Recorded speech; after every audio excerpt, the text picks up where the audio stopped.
And welcome back to What the Hell is Water? That was very goaty. You're welcome. Sheepish. Me. Yeah. Eliza Schlesinger. I don't know if you saw that. I just realized this microphone's in my face, so I'll fix that in a second. But welcome back, everyone, to What the Hell is Water? This is episode 106, and this is a follow-up to a special episode we did a couple weeks ago now, I believe. It was the top 10 movies that everyone should see, and we had a panelist here.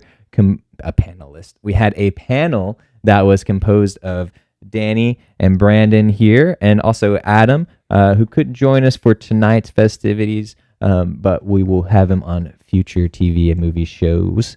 But today, we are grabbing one of the movies from that list, Ocean's 11. And Brandon, it was on your list. Is that correct? It was my the number one I listed off, actually.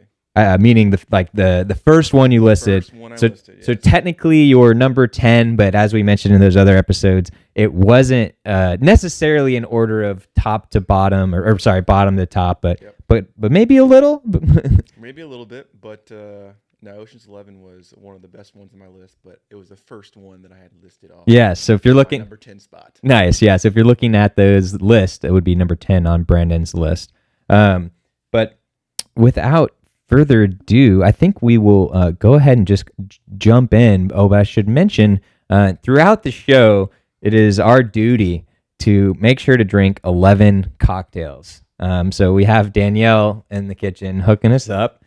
11 cocktails each, just so we're all on the same page. Each. Yeah. You guys down?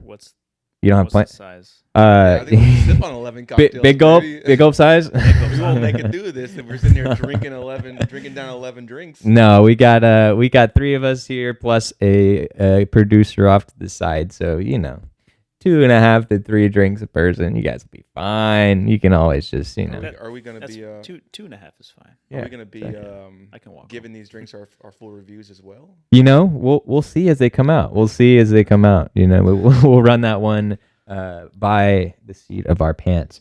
But without further ado, Brandon, why don't you start off by just telling us a little bit about why you like this movie so much, let me just give you one question to start off with. Originally, this was one of your top 10 movies that everyone should see. Yep. So why do you think it is a movie that everyone should see? Yep. So it was on my list as my favorite heist movie, and heist genre is one of my favorite genres to begin with. Fun genre, but it came on the list because it came in at number 1 in that genre. Now, the cast alone will probably sell you on the movie. If you're a George Clooney, Brad Pitt, Matt Damon, I mean, those are probably the biggest names. You got Julia Roberts mixed in there as well as a humongous role. But the cast alone is fantastic. But the story being told is just as good as the cast. I think Steven Soderbergh, fantastic director. We can get into some of his other work here in a little bit, but he kills it. It keeps you guessing on how they're going to pull this off. It's a grand scheme, you could say. In terms of scale, it's humongous. I mean, they're pulling off a heist, robbing 3 banks, or not 3 banks, robbing 3 casinos in the same night. So as you can probably imagine, that's quite large in scale, and Las Vegas of all places. So the story, the way it's told, keeps you guessing, and also it's not super far-fetched. At least it makes it believable, entertaining, and there's comedy mixed in there, there's drama mixed in there. It touches on a lot of different genres throughout this, but the movie itself is fantastic. It doesn't lull at all. Kind of hits on all the beats, and it's a fun movie to watch. Yeah, and I think so. To give a little bit of background of how we kind of came up with the concept for this episode, we were like, hey, what would be a good follow-up for our top 10 movies, right? And I was like, well, maybe let's pick one of them and start to dive in a little bit deeper. So as we looked at the list of the 30 movies that we'd come up with, surprisingly, there were no duplicates. No duplicates. Yeah, I think I was impressed. I was expecting to have at least one. But yeah, we were looking at the list, and I was like, I think Ocean's 11 would just be a really good one because it appeals to such a broad audience, right? There are a lot of really good movies on there, but Yeah. and it was also the right level of family friendliness because there are certainly some on their list where what's his name, the guy with all the gore and the Tarantino. Tarantino flick, probably not gonna be the most widest appeal. So Yeah. but yeah, any thoughts off the cuff for you, Danny, as to Ocean's 11? I mean, I have some notes, but I don't know if we want to get into the notes yet or like. No, I guess just quick overall. just quick overall. Yeah, I mean, as far as a heist movie goes, it definitely has its tense moments, but I feel like overall, it plays a lot into the cast and like, in the sense of they're all playing someone who you'd believe they could be in real life, I guess.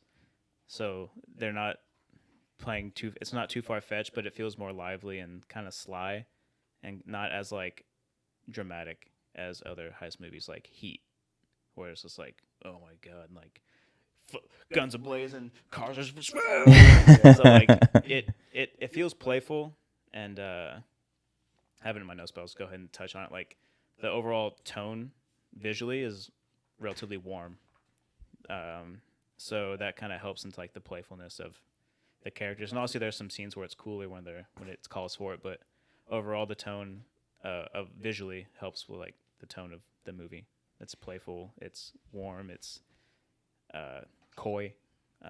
So yeah, it's a fun one. Like it's about 2 hours long, but it doesn't drag on. Like there's not a spot where you're like, all right, let's go. Like, so yeah, it's a fun movie. Moving. Yeah. Yeah, no, I would agree that it has very good pace, right? There's not many spots where you're sitting there like, hey, okay, let's keep going. So before I take us a particular direction, Brandon, is there a certain point or thing that you think we should start off with? I mean, I think we start off with the first act, the introduction of the characters. Yeah, that probably sets the stage for the rest of the movie. I mean, then we can go into potentially the third act, the final scene, and talk about the build up to there. Cool. Well, that sounds great. So it's called Ocean's 11, which tells you a little bit about the cast right there. Each of those two words, right? So why don't you explain what that means? Yeah. So I mean, Ocean's 11. It is a team of 11 people they put together, and it's funny is they actually have a thought through the movie, a conversation. They select 10 members of their team. They go out and pick up their 10 members, and then they say, hey, do we need the 11th? Ultimately, they get the 11th, and the 11th ends up being Matt Damon. So for the sake of the movie, we're all glad he picked up the 11th. But that's ultimately what the 11th's about, the team that really executes the heist. And George Clooney plays the main character, Danny Ocean, who kind of builds the team. Between him and Brad Pitt, they're kind of the leaders, I guess you say. So George Clooney, he is probably the most important character in there, obviously. But his intro to the movie, I think, is fantastic. Yeah. I mean, they kind of build you up. He's in jail, he gets out of jail, and you're like, oh man, so this dude's done some stuff in the past. And at the same time, he portrays this person that is so in control of what the situation is. He's very deliberate about everything he does. Even when the stakes are super, super high and you think, some shit could just hit the fan, he's always so cool, calm, and collected. And I think that he portrays that to the rest of his team, the 11, and they kind of breathe off that and take his energy throughout the whole movie. And I think that's one of my favorite parts about the movie is that the stakes are so high, but they find a way to, make it fun, keep their cool, keep their calm, he's just always like exuding confidence. Yeah, he is. Yeah, and I want to make at least one use of it because I found this website that has the entire script, and since you mentioned the opening scene, there's an officer or someone questioning him, saying, hey, we're about to release you. What makes us confident that you're not going to commit a crime, right? And it's like, hey, you've been implicated in many other crimes, although this is the first one that you've been charged with. And he says, you have been implicated, though never charged, in over a dozen other confidence schemes and frauds. What can you tell us about this? And he just looks and he says confidently, as you say, ma'am, I was never charged. And you're right. He has such a cool demeanor about him, despite the warm coloration. Although in the prison, it was probably a cool scene. But he just exudes confidence and control, like you guys were saying. He's a very, very slick guy. Silver fox for sure. Although I don't know how silver his hair was back in 2001. A little salt and pepper. But as you mentioned it, the movie also kind of ends how it starts when Benedict is questioning him in the hallway. It's like, I'll give you one more chance. Help me. And essentially he's like, pretty much same thing. Not exactly the same, but like same kind of instance. So it's kind of cool to see it starts and ends with him being questioned in a similar fashion. Yeah.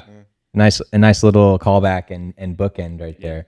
Well, speaking of introductions, as we watch this opening scene, we now have our opening cocktails coming in here. Ooh-wee. So what what you got here? So we got some mojitos here, huh? Yes. There's one lemon, one lime, and one lemon, one lime, and those have raspberry. So we can't hear you on the mic, but we've got one lemon mojito, one lime mojito, and what was the other one you said? Cranberry and Raspberry? lemon? They're both raspberry, but one Raspberry. Oh, okay. Raspberry and lemon. So we've and raspberry. got 4 variations here of cocktails, and each of them only has 2 or 3 or 4 ingredients, right? Nice. The color is off on that one. But meanwhile, Brandon, reach a hand out over there. Pass one around. Which one would you I like? don't care. They all look delicious. All right. Danny? Or we just take one down, pass it Take one down, pass it around. All right. Service. Cheers. Oh, God. Cheers. Here's to 11 cocktails. 3 of 11. 3 of 11.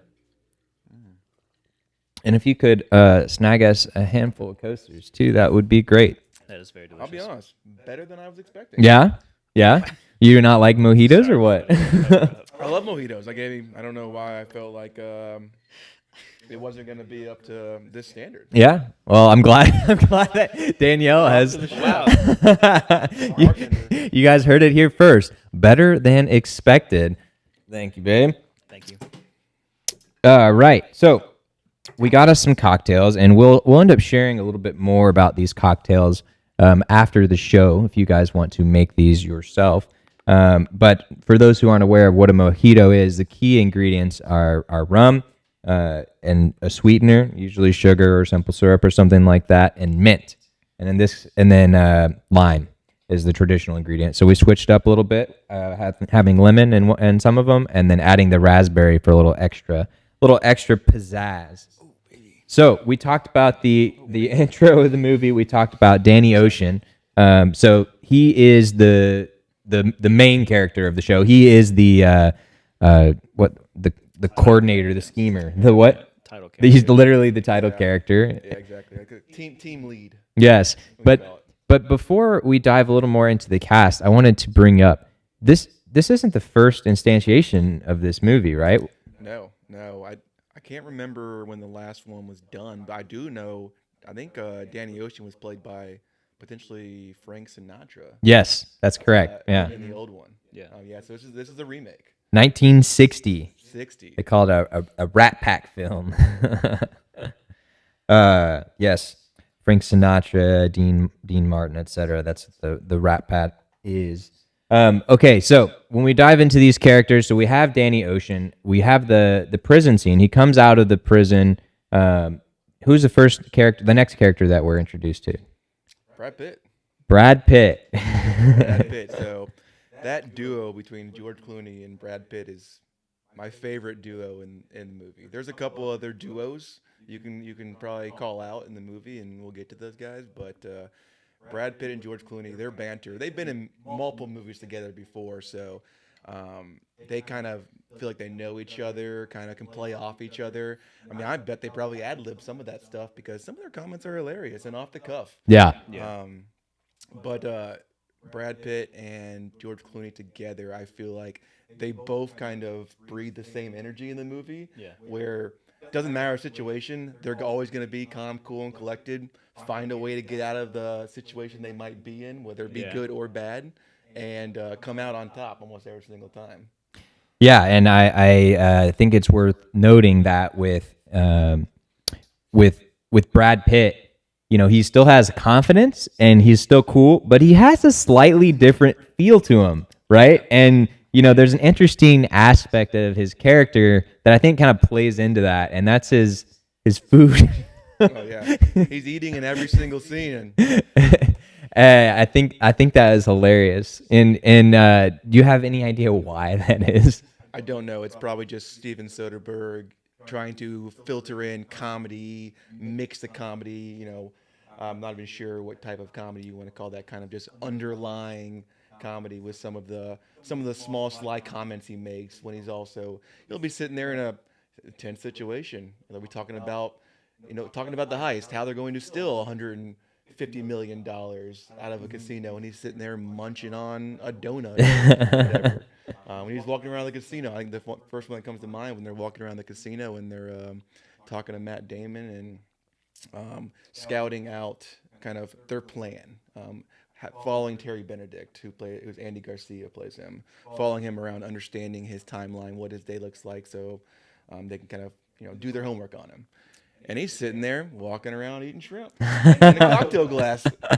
I feel like if he's not eating, he always has something touching his face, whether it be his hand or like a couple scenes he has a glass touch his face like that, or the cell phone. Mm-hmm. So I feel like if he's not eating, is some way like touching his face. Yeah. So, is there any aspect that you guys know of this being a thing for Brad Pitt outside of this movie? And it's okay if you guys don't know offhand. I'm not sure. Offhand, I don't know. I mean, it might just be like a quirk he wanted to give the character. Mm-hmm. Yeah. 'Cause I don't haven't know if it seen is him, either. Yeah, I haven't seen him, at least that I've noticed in other movies, at least like to this extent. Mm-hmm. So I'm not sure. Yeah, there's I had noticed the food thing as well, and I mentioned it to Danielle, and she's like, "Oh, I didn't even notice that." And it's one of those cool things where it's like a small detail that maybe a lot of people, probably even the vast majority of people, may not even notice, but it just gives that certain feel to a character, and that's one thing that I feel like I've enjoyed a lot more in the recent years as I've gotten more into video making and film production, or however you want to call it, is noticing the small things and I mean, you have 2 hours of this movie, so you're trying to build a character in 2 hours, and in this case, you're trying to build at least 11. which is a great point. Trying to split 11 character development within one movie is and tough. then obviously you're trying to make build up, especially for the main guys, and you're introducing 11 characters in the first third of the movie. So how do you introduce 11 characters while also building a character of their own that you can go through and gives them their own personality? And I think Brad Pitt's character probably gets built one of the best in the movie. And he kind of goes out and they scout these people together. Danny Ocean and Brad Pitt's character scout, all the members of the team. And I think about when they go and scout Don Cheadle's character, which Don Cheadle plays this British robber, or kind of the demolition handyman, specialist. demolition specialist. Was played by Don Cheadle, which has a kind of a hilarious Captain accent Planet. in this movie. Sorry. But yeah, when they were going out and scouting him or picking him up, he was literally being busted by the cops for a failed break-in of a bank or something vault, like yeah. that. Yeah, bank vault that had failed, and the cops had caught him. So Brad Pitt swoops in there and plays a unsuspecting police officer, some type of detective potentially, and kind of talks his way in and out of the situation. And ultimately, him and Don Cheadle are so smooth, they just walk off the scene and obviously deploy a little distraction as well. But that scene right there I thought built to Brad Pitt's character even more. Yeah. You're like, man, this guy is sly, and he knows he's sly. He kind of so much confidence that he's going to get himself in and out of any situation. He's going to look good doing it. Yeah. Yeah. So real quick, Danny Ocean, Brad Pitt, their characters versus Leo DiCaprio and Catch Me If You Can. Who's the better con artist? Well, I think Leonardo DiCaprio was probably better at making false identities for himself. But I think in terms of a con artist, I'd probably go with Danny Ocean. Who'd you They're pick? just. I feel like it's kind of different because I mean, we can kind of touch on it more in a second. But the cast of, at least how they made the ensemble in Oceans, you don't know much about their past, like how they've acquired all these skills and assets and Yeah. quirks, whatever they have that make them what they are. You just kind of get snippets of what they can do as they're collecting them or assembling them. So like, but it's nice. Like, it's a good way to do it because, like you said, you have 11 characters. You don't have enough time to like build full backstories. The next thing you know, it'll be But, a like, 4-hour movie. But you're never like, well, how'd they know how to do this? Why are they doing this? They do a good job of like pushing it along. But like in Catch Me If You Can, you get like a full. Yeah. It's one character versus 11. Right. But I feel like they're also doing like slightly different things. Yeah. Well, and also, for those who aren't familiar with Catch Me If You Can, it's a guy who repeatedly changes his identity throughout the movie. I don't remember. I mean, I remember him being a pilot. I don't remember another example off the top of my He head. was a pilot. He was a doctor. Yeah, and various types of people at various ages, all that type of things.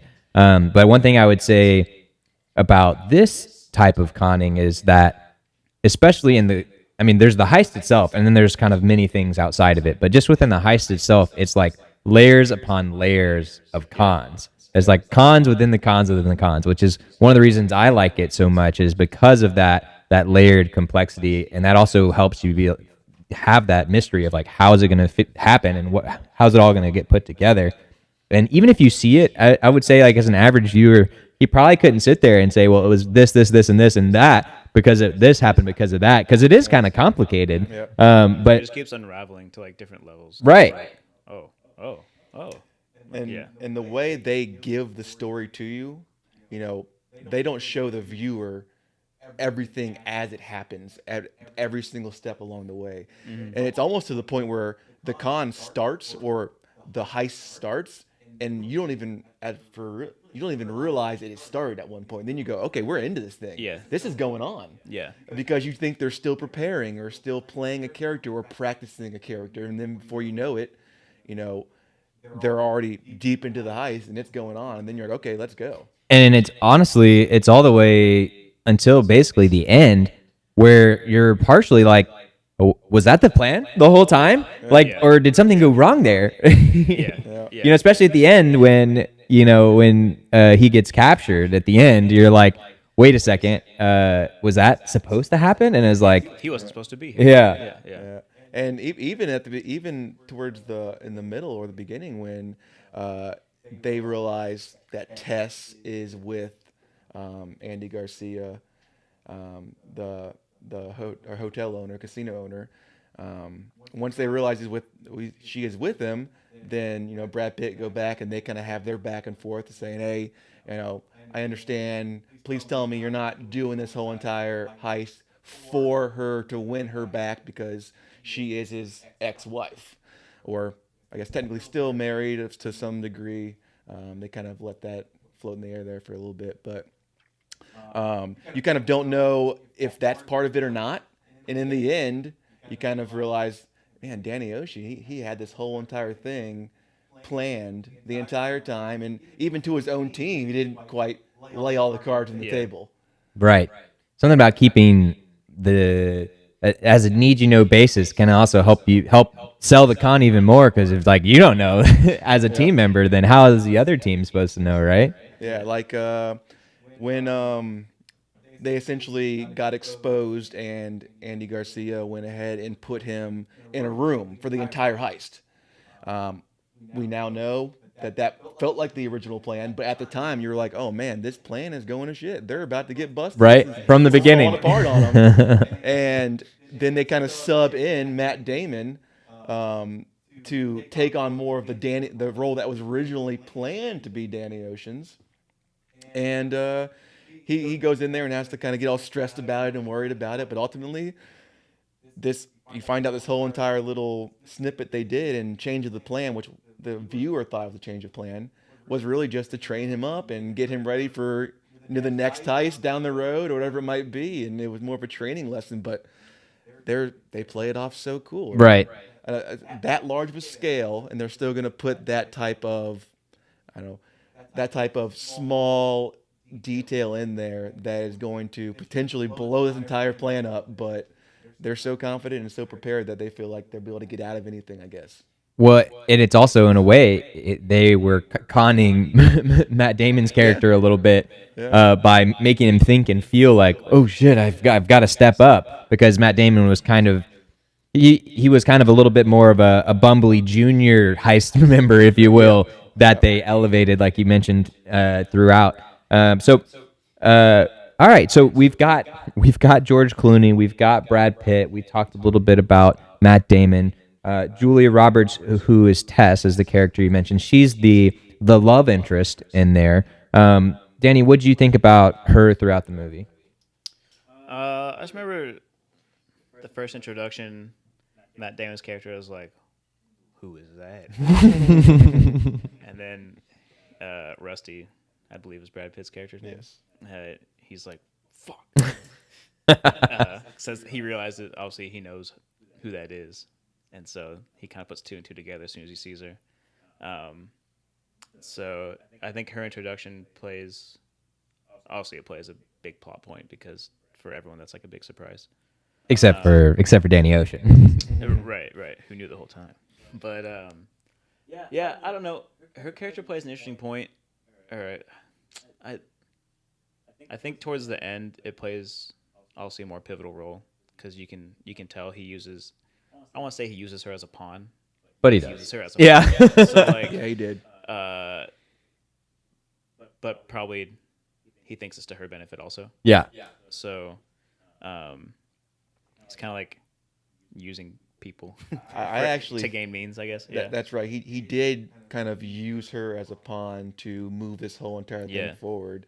And I thought, my first time seeing the movie, first time around, I thought she was going to get upset with it. Right.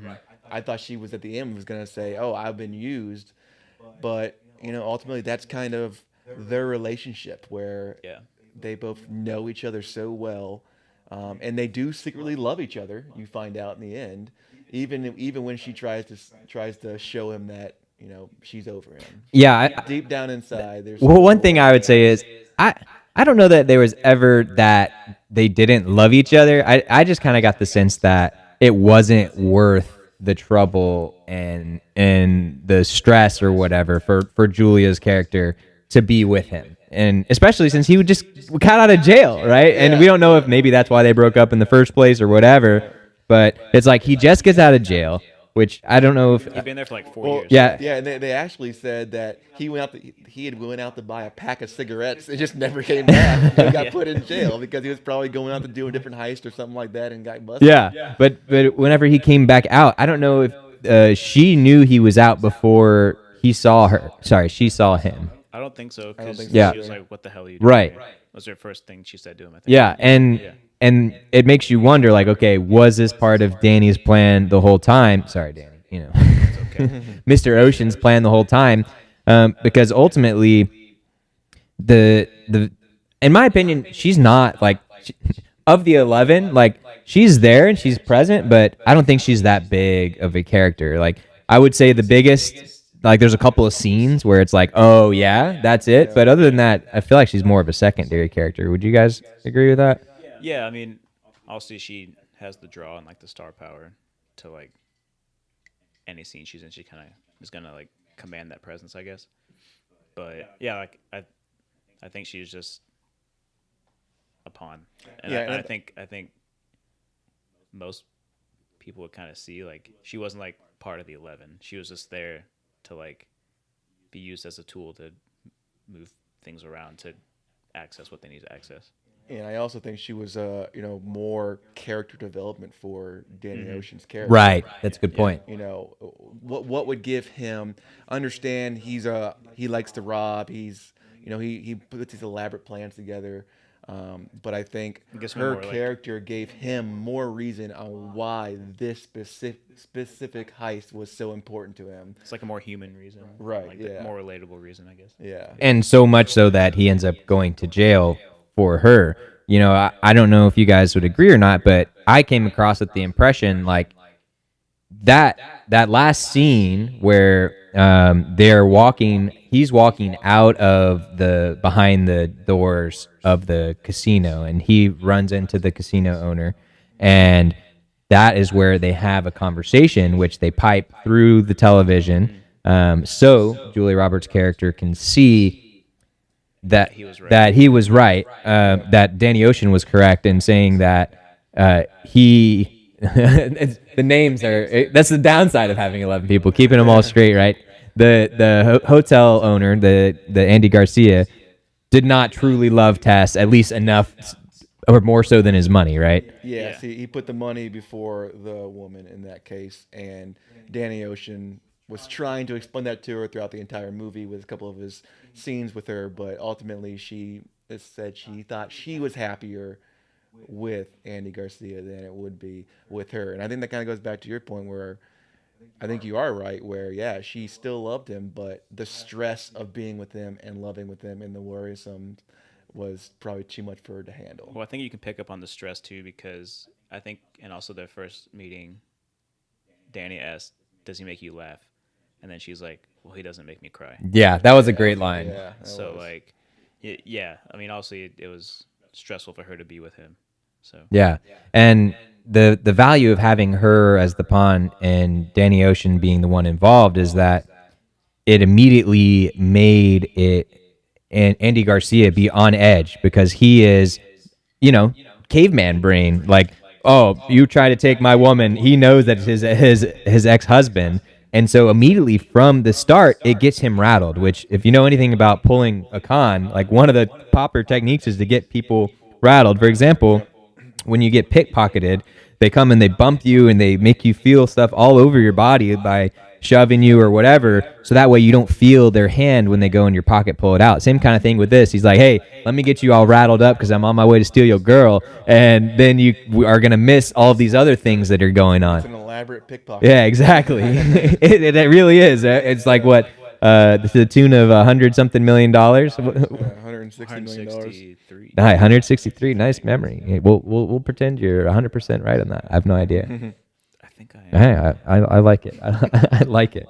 All right, so we've got those are kind of the main four or so, I would say. Well, we also let's talk about Andy Garcia's character. So, do you guys have any big points on him? I mean, in my mind, I didn't think like I don't know, not to demean him or whatever. I just didn't think he had to have as deep of a character or as much going on, because he was essentially the target. But I don't know. What were y'all's thoughts on his character? I think they built him up as like a shitty enough person to where like you're like, yeah, fuck this guy, steal his money. Yeah. But like they also brought up several points that proved like how smart and like ruthless he was. Versus like oh, he speaks like 3 languages, learning another. This is how much money he makes. This is how this vault is like more secure than the city of Paris. Like they made a couple anecdotes like that.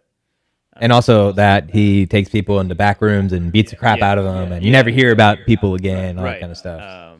And kind of like, yeah, like they kind of make you feel like, okay, well, like, yeah, fuck this guy, he's a shitty person. But I also kind of do a good job of like, well, he's smart, so it would be hard to like trick him. Mm-hmm. And you can kind of tell by the end too, like he kind of figures it out like after the fact, but like he can't prove it, so that's why he's like, get me my money back. And he's like, well, I know a guy. And he's like, you know a guy. Get out of here. So yeah, like going back to like the opening scene, it's like a similar questioning, but yeah, I think they do a good job of like, yeah, you don't feel any sympathy for this dude. Yeah, they don't. I thought they did an okay job of developing his character, but he kind of was supposed to play the villain. I don't think they ever really had an intention to give you a ton with him. It was more they want you to kind of not like the guy. Mm-hmm. Know he's kind of an asshole. He's arrogant, but he is very smart. So it kind of was a good adversary for Danny Ocean, where they're both very smart guys. and whereas Andy Garcia was very aware of anything that happened in his hotels and in his casinos, Danny Ocean was also very aware of everything happening around him. So it was kind of like a battle of two brains trying to play, play chess, not checkers, against each other. Yeah. And I think that's kind of what they portrayed, and they didn't really go much deeper than that. But in the next couple, he still hangs around. He doesn't have a main sequence or main character in any of the other ones, but they get more friendly with him, if you can believe that. In two and three, and Andy Garcia's character you're talking about. Ocean's 12 and Ocean's 13. Interesting. He plays a role in those movies as well. But it's just surprising they brought him back, and ultimately they kind of learn to respect each other a little bit. Not necessarily love each other, but they respect each other probably a little more. Definitely a little more than they do now in this movie, because honestly they hate each other. Right? I like that. Well, speaking of respecting people, I think one way to respect people a little more is to get drunk. So let us see what these next cocktails are coming in from Danielle, to see if they could, some libations to loosen you up for other characters. What do we got here, Danielle? Mint julep. So we got some mint juleps, huh? Would everyone like one? I will take one. Yeah, I'll take one. Don't be afraid to double fist over there either. I finished this one. Oh, here, pass this one on out then. Thank you. Okay. And one more. There we go. Thank you. Well, thank you, barmaid lady. So we got George Clooney, Brad Pitt, Matt Damon. We mentioned, even though he's the 11th guy. We talked about Andy Garcia, Julia Roberts. Let's go back to the rest of the 11. So the first one that's recruited is actually Bernie Mac. What do you guys have any thoughts on him or his character? A big rip. Big rest in peace for Bernie Yeah. Mac. Yeah, big rip. Lost him too early. Yeah, how long ago was that? Do you know? Oh man, I feel like it was in the 2008. yeah. He was only 50. I remember, because it was like right after Mr. 3000. It was a baseball right. movie he did, and me growing up watching baseball, I watched that movie, and that was probably the last movie I remember seeing before we lost him. But thoughts on Bernie Mac overall? Bernie Mac adds some great comedy. He was kind of he probably some of the comedic relief. There was a couple other guys that added more comedic relief, but he was definitely the first introduction to more comedic relief, whereas Danny Ocean was a little more serious throughout the movie. But I thought it was hilarious that he was he worked in the casinos, had worked in the casinos, but yet he also knew guys like Danny Ocean. So you're like, how's he get through the loopholes like that? He's just good. And I can't remember what they called him, his first name. He walked into the Frank table, Catton. Frank Catton. Well, he had It a was different, like- he Oh, had the a first different one. name. It was Ramon, I think. Yeah. Yeah, Ramon. So Danny Ocean rolls up to a casino, and this is just another thing that's so deliberate about everything Danny Ocean does. He walks up to the casino, sits at the blackjack table. As he sits down, the shift change happens, and he knows Yeah. that Bernie Mac is about to roll into this table, because he knows he's just so aware of everything. So this is fun. Sorry to interrupt, but I pulled up the script from the line. Okay, And perfect. for those who've never looked at a movie script, it shows you the lines, but in between the lines, it'll add extra information so the actors and the directors and all that know what it's supposed to look like, what it's supposed to feel like, right? I'm sure there's a fancy term for that. Adam could tell us, but it says Danny sits down and he says, "Hello, Frank," and as y'all mentioned, that wasn't the name on his name tag, and it says the new dealer glances up at Danny and his eyes go wide, like a priest who discovered he's dealing communion wafers to the pontiff himself. He quickly hides his astonishment, which is a fun little a fun little description there, even though I have no idea what a pontiff is. Something to do with religion. But yeah, so it's a boat. Maybe. It's not. It's definitely not. Well, he Pontoon. sits down. His name is he's going under by the name of Ramon at the time, and Danny Ocean makes some comments. Ramon, huh? Something like that, knowing it's Frank Catton. And so obviously they meet afterwards. But I thought that introduction was great. It was you easily and quickly could tell that Bernie Mac was also in the con game. One, because he knew Danny Ocean, and two, because he was going under a different name and working for A casino, right. which As a are, dealer. as a dealer, which they're supposed to be the highest and highest of security and background checks to make sure nothing goes on behind the scenes. I'm sorry. I might want to just read through the script later because this is fun. The next thing he says is he taps the name embroidered on his vest, although he is the most African-looking Ramon you've ever seen. I thought that was hilarious. That was a name they went Right. with. And that's just Steven Soderbergh and his sleight of hand comedy that he mixes in there. It's not, it's nothing like Dumb and Dumber comedy. It's just, he just slips these small little quirks in there like that, and you go, Ramon, that name makes no sense to Bernie Mac, and you kind of get a chuckle out of it. Yeah, I like that. So Steven Soderbergh, for those who aren't aware, is the director of this film. Is that correct? Danny, any other movies of his that you know off the top of your head? Man, off the top of my head, I can't think of any, which is unfortunate because I know I've seen a bunch of them. Yeah, so he also did Ocean's 11, 12, and 13. He did Magic Mike. Logan Lucky. Have you seen Logan Lucky? I haven't. So Logan Lucky, he got back into the heist genre with Logan Lucky. Yeah. That's got Channing Tatum in it. Oh, was that before or after Magic Mike? I think that was after Magic. He's like, oh, you're good to work with. Let's bring you. Yeah, that makes sense. I forgot Channing Tatum was in Magic Mike too. But that's another heist movie, and that's more of a West Virginia setting.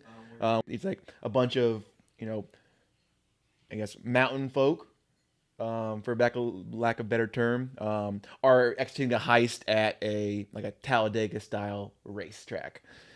So that's just another heist movie that he nails, and that movie is fantastic too. I highly recommend that too. If you enjoy Ocean's 11, you'll enjoy Logan Lucky. Nice. But he did a couple other movies, Contagion, Side Effects. Pleasantville's a good one. Pleasantville. His most recent movie that I saw was No Sudden Move. That came out last year, and had dropped on HBO last year. Cool. That's a pretty good one too. Another one. One of his first movies, Sex, Lies, and Videotape. Yeah. It's also very good. Yeah, that one. That's one I recognize, even though it's an indie film, which says something about it, right? It's good. Well, that's cool. He also did Aaron Brockovich and Traffic. So those are some other big ones of his. So for him as a director, though, I mean, you guys like his work. I mean, clearly you seem to like it. Yeah, I mean, I think most of his movies, he's done some different stuff, obviously. It's not all heist genre. It's not all this same type of sly, witty banter type movies. He's done some more serious movies. And he's done some very unique stuff. He's done some indie stuff. I mean, probably the most recent indie style film that I remember watching, and it was different. It was Unsane. It's called Unsane, and he actually filmed that in 10 days using an iPhone. Dang. So he's done some pretty unique style content. That's cool. But then he's also done the large scale stuff like the Ocean's movies. So he's well rounded. And I mean, I really tend to lean and draw towards his witty banter stuff. I think that's some of his best work. But he's got a very broad filmography for people that do enjoy stuff that he's done. There's plenty of stuff out there to check out. Any other thoughts? I mean, just span a lot of time from the mid '90s, early to mid '90s till currently. So a lot of time too. So yeah, you gotta be good to be around that long, or at least have really good marketers. But I mean, I think his movies have been popular, or at least a good chunk of them, and also have been decently critically acclaimed. So that's cool. Thanks for sharing about that. One of the other things I was going to mention, but just went straight out of my head, is I don't know. So let's move back to the cast, unless you guys have any other comments about the director. So the next one who's shown, so it goes Bernie Mac, and then Brad Pitt, and then after that is Elliot Gould, who is Ruben Tishkoff, the former casino owner. What did y'all think about his character? He kind of played the same role as Andy Garcia did in terms of his background, owning casinos, working and managing casinos, but on the complete other side of the spectrum, he was the wild guy. He was the one that wanted to spend his money, flaunt his money. He was wearing this, bright, loud outfits throughout the entire movie, like very gaudy stuff. and he also I think we're led to believe he funded a lot of this heist. So I mean, I think he was a great addition. It kind of was you saw the other side of who Andy Garcia could have played or could have been. So I guess it kind of is his nemesis or his Toothface. So I mean, I thought that was a great casting and a good character to add to the film. Yeah, I thought it was funny too because at first when Rusty and Danny are first talking to him, he's like, "You guys are out of your damn mind. Like, there's no way." And then like as they're walking out, he's like, "Well, what casinos you gonna do?" I think like Bellagio, MGM, and Mirage. I think are the three. He's like, "Those are all Terry Benedict. Terry Benedict's," and you find out that that's the guy who is kind of like took over his casinos and is gonna blow him up, essentially, like demolish him. And so he's like, that essentially like piques his interest to join them because he's like, yeah, fuck this guy, we're gonna get this guy because he took all my stuff. Right. So it gives a purpose for him to like fund, Right. like, and kind of use his estate as like a base of operations. So. And speaking of blowing up the casinos, and one of the other funny parts that I found in the movie was when Don Cheadle was grinding out and making the diamonds that they were going to put in the vault. He's sitting here watching the casino being blown up on TV, and then it's happening behind him in the window. That was a cool scene. And he's like, "What's happened? What happened here? Why'd the power go out or whatever like that?" And it was just hilarious that he could have just turned around. Instead, he was watching it on TV. It's just, that's more of like it's like slid in there type. Yeah, maybe tongue in cheek might be the word. I'm not sure if that's right or not, but yeah, that was cool. It was cool to see the scene on the TV and then behind him through the window. Yeah, I understood that to be, or that was his casino. Yeah, that they're blowing up, and yeah. So after him, it was Casey Affleck as Virgil Malloy, a gifted mechanic, and his brother. They introduced those guys at the same time. Yes, and his brother was Sean Can Turk Malloy. Yes. So thoughts on the brothers? I think they also play some comedic relief. I feel like. I think they're probably the primary.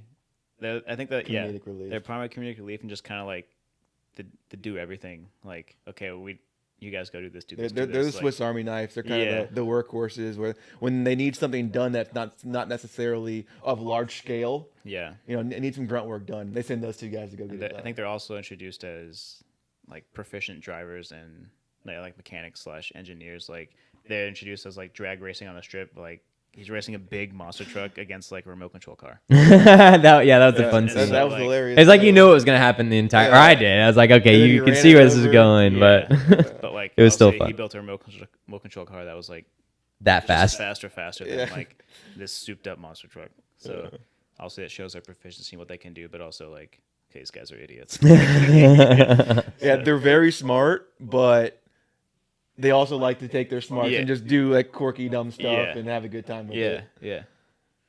I like it. Their constant banter between each other. Yeah. Their love, hate, giving each other a hard time on anything they do. I always need to do it better than you type mentality. And it works so well for a lot of the cons, I guess you can call them, that they pull also. Yeah.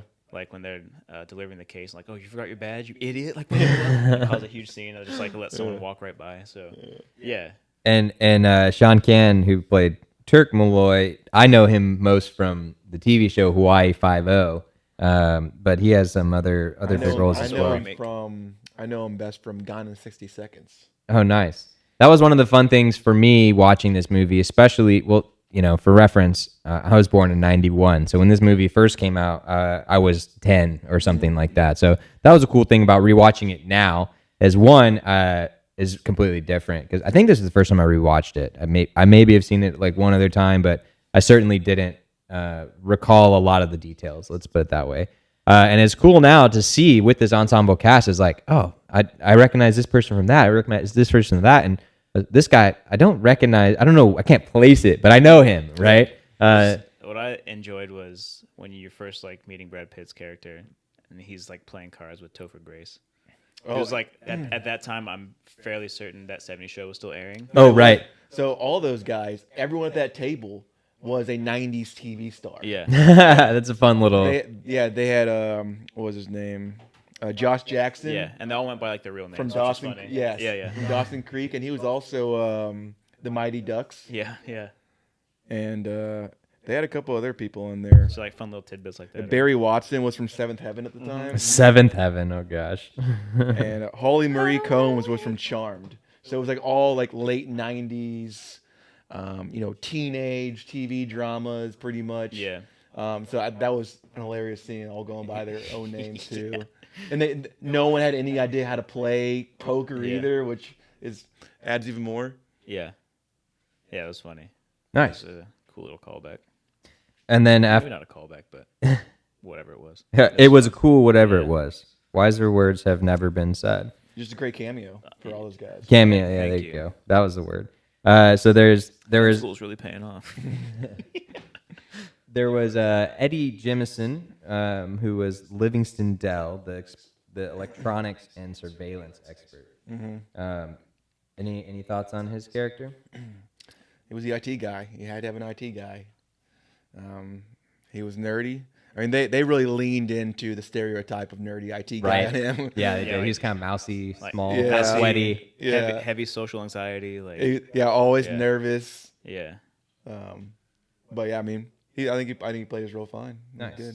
It was a needed for the cast. They had a lot of technical stuff going on, Yeah. breaking into the system, all the wirings and whatnot. Tapping into footage, like displaying pre-recorded footage, all that kind of stuff. Yeah, I mean one of the key parts of the heist was the fact that they built an entire replica of the safe, which was also interesting. Is like, oh, they got the blueprints for it. They were able to procure all the materials and build this thing and do it all in whatever timeline they had, and then tap into the security feed. Yeah. Well, which was another part where you're like, this one was definitely like more of a close call versus versus a planned part of the heist when he dropped something or leaves something and He had I guess it was the monitor he took back there to kind of tap the wire and get the footage online, and he had left his little monitor back there, I guess, and security guard found it, and security guard luckily thought he was just doing some a maintenance legit on guy. it, Yeah. and he got away with it. But yeah, at the time you were like, oh man, this is about to get stopped before it even gets started. And then was it also him who had the sweaty hand with the map? Yeah. Yeah, he had the map written on his hand. He was getting so nervous when he was up there, setting up his taps, his wiretap, and he wipes his map off his hand, and the ink is all smeared. And he can't get out, and you see him walking back and forth on the monitors. Yeah. And then only two left in the ensemble. We had, I'm gonna butcher his name, so apologies in advance. Xiaobo Ken, or Xiaobo Chen. I'm not exactly sure how to say it, but he was the amazing Yen, the acrobat. Danny, what did you think about his character? Yeah, I mean, you need someone who can navigate the lasers and get into tight spots, and You can't have a heist without avoiding sensors or lasers or something, right? He's the grease man. yeah, the grease man. Yeah.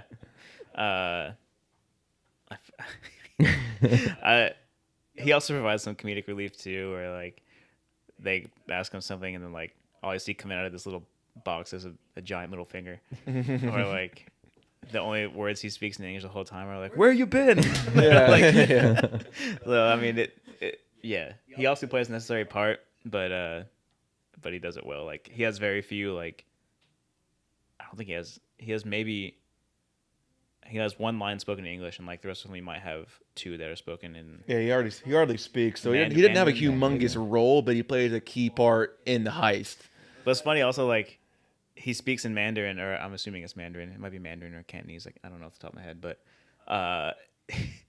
it's like when Danny's explaining how the heist is gonna work. Oh yeah. And then like he speaks in Mandarin, and Rusty's just like, "Oh yeah," but it's like response to me like he, and like with no explanation, everyone's just like. I thought that was hilarious too. You're like, when did Rusty, Brad Pitt's character, all of a sudden become fluent in Mandarin? But he never responds. He always just responds to him in English. It's just like, okay. I thought that was hilarious. I was like, that response was so fast too. Yeah. Yeah, that was a good little fun one in there. So the next we had, or lastly we had Carl Reiner as Saul Bloom, and in the Wikipedia they call him an elderly con man. Elderly con man. I thought, since we've already kind of talked about it, towards the end when he like passed out or fainted, I was like, whoa, this wasn't in the plan. But it was. Yeah, and that they kind of led the viewer on the whole time, just with this health, Yeah. kind of deteriorating a little bit. Him getting older, Rusty asking him like, "Are you up for this?" type thing, Yeah. and then And even like right before the day of, yeah, and like you can see him like popping like a antacid or whatever it Yeah. was before Rusty walks in and like looking kind of like shit. Yeah. and he was like, "All right, it's time." He's like, "Okay," and you can tell he's like, you feel like he's deteriorating as like time progresses. But yeah, the first time I saw it, I thought the same thing. I was like, "Uh-oh, this can't be part of the plan." right, right. And then you see Brad Pitt As the walk in doctor. as the doctor. You're like, "Oh, okay." And you're like, "Here we go. Okay, we're still good." Yeah, yeah. Obviously, elderly con man, so he's been doing it for a while. Kind of plays the what's the word I'm looking for? Not grizzled, but I guess vet. in a way. Seasoned.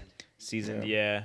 Where when he's trying on the suit, and he's like, "This is nice material," and then Danny asks the attendants to leave the room, and he's like, "Are you sure you want to do this?" And he's like, he gets serious for a second. He's like, "If you don't ever ask me this again, blah blah blah." He's like, "Or you will not wake up in the morning." Yeah, and you're like, "All right, well, this guy's got it." Yeah. So Yeah, I like this character, but if I'm gonna rank him, yeah, he might be one of my least favorite. Yeah. Not because he doesn't play a pivotal point or anything like that, or I think he's bad. I just his role, it was pivotal to the heist. Yeah. But it wasn't as intense or as fun or as some of the other characters. him as a character is more forgettable than the rest of the cast. Yeah, Yes. it was more Yeah. straightforward role Yeah. as well. Everyone else kind of had these little unique characteristics about them, and he was kind of just the old guy. Yeah. I will say though, I think one of the things that makes this movie so good is with so many factors, whether it be the overall plot, or how are they going to do it? Is this part of it or not? Is this, is that just humorous or whatnot? Is this guy actually gonna die? Yeah. All these types of things. They keep everything right on that I don't know what the point balancing teeter-tottering on either way, where you think You're riding on the edge of uncertainty. riding on like the whole edge. time. Yeah. It could go one way or the other. I think that is the je ne sais quoi that keeps you hooked and on the edge of your seat, because you want to know like which way is it going to fall? Like, is that intentional or not? And I also think that's part of what maybe lends it such good rewatchability, is because they keep you on that edge the entire movie. And for some of the things, you go the entire movie and you don't really know for sure. Like, you can guess one way or the other. Like, I think that was part of the plan, but they never explicitly say, right? Yeah. So if for me, I think if I had to nail like one thing down as to why this movie, was such a good movie, I think that was probably it. And there was a couple things that didn't go as planned either, and they found a way to work around it. Obviously, the smallest one is the one, when he wiped his forehead and wiped his sweaty map off his hand. But then when they blew the building down in the background that we talked about a minute ago, that's when Don Cheadle realized, okay, there's going to be an issue. We can't get this power to go off the way we need the power to go Yeah. off. And that's when he realizes the security issue with the vault, and that's when they realize, okay, we need something bigger. We need a pinch, essentially, that they'll get this giant EMP and shock Las Vegas, which if you're going to talk about believability, that's probably one of the least believable parts of the movie, but it doesn't detract from it, I would say. Right. But that was a part they kind of had to put a wrinkle into their plan and pivot a little bit and find another way. So Nice. And they give enough of like an explanation of like what it is they need and where they can get it, to where you're like, okay, like I get it. yeah, and they don't waste too much time. They kind of make a decision. They go pick it up. Yeah, it's like and very you're back, and small, you're back into the movie. side quest, if you will. Like Yeah, exactly. It's maybe 10 minutes of the movie, and you're like, okay, like cool. Now we're still chugging along. So yeah, Yeah, another thing that goes wrong is the when he hurts his hand, the amazing Yeah. Mr. Yen. I don't remember. it's Oh, and it's yeah. in that same It segment gets where Matt Damon's character, they tell him to stay in the car and he Oh goes in. right. yeah, the And he's door like trying to slams. prove himself and trying to be like, I can do Yeah. this, guys. Or Well, he I'm leaves not gonna leave because the van. he leaves because he's with the two idiots in the car who are just like nagging and being annoying the whole time. Yeah, he's like, Casey "Get me the Affleck and his fuck brother. outta here." Which brings back in my mind, They're like, he's like, I'm not touching you. I'm not touching you. You made me touch you. You made me touch you. which is hilarious because it makes me think of another movie that was on one of our lists, which was your list, which was Dumb and Dumber, Yeah. which is another case of where there's a scene where there's two guys who are kind of like brothers, annoying the hell out of each other, and then they pick up a hitchhiker. And they're doing all this type of stuff. Yeah. I thought that popped in my head too. Yeah, as for a sure. Yeah, absolutely. Yeah, But just yeah, the so same his- sequence. yeah, his hand gets slammed and the door closes because they're trying to race out of there in a sharp turn. Yeah. And it hurts the amazing Yin's hand, and so he's trying to do the actual execution of the heist with his hand all wrapped up, and then his wrap gets stuck in the wall, Right. into the vault wall, gets snagged in there somehow, and he can't get it out.